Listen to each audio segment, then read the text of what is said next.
Access to credit and strong credit is sort of fundamental to the economic system in this country. Right? If you have access to credit and if you have good credit, everything is more affordable than it would otherwise be.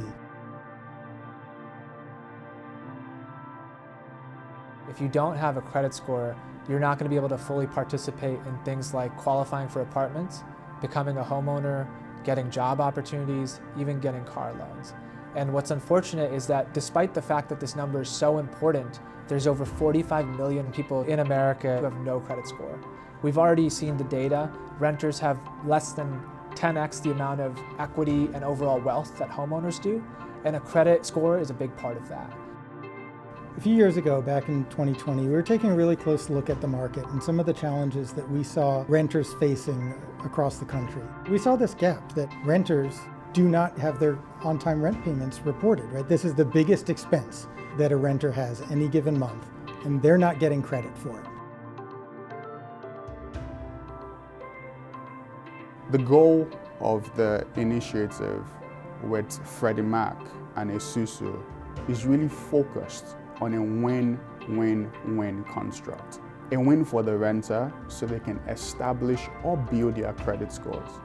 A win for owners and operators because renters tend to pay their rent on time when this data has been reported into the consumer rating agencies.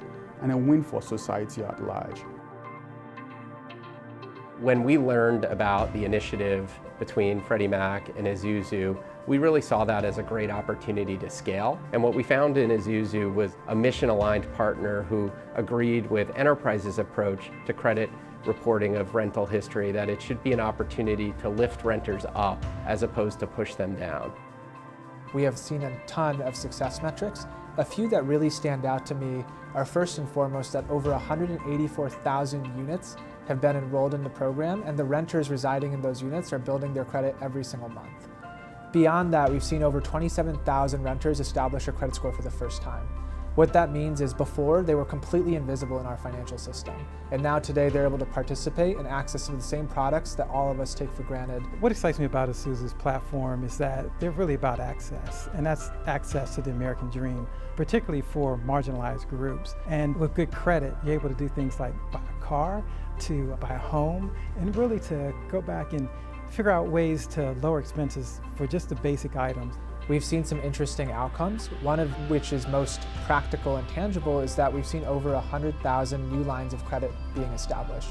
And those lines of credit really range the gamut. There's over 16,000 car loans, there's many mortgage loans, there's student loans incorporated in that as well. These are all things that families really need to succeed and to move up. And so these are the things I'm really excited about, the future of partnerships between organizations like Enterprise, Esusu, and Freddie Mac. The work that we've done over the past year and a half is really just the beginning. When I think about this work, I think about how it can extend beyond Freddie Mac, right? How this can become just normal in the market. When I look forward a few years, when are we going to get to serve 1 million renters, 2 million renters? There are 44 million renters in the country. There's a long way to go.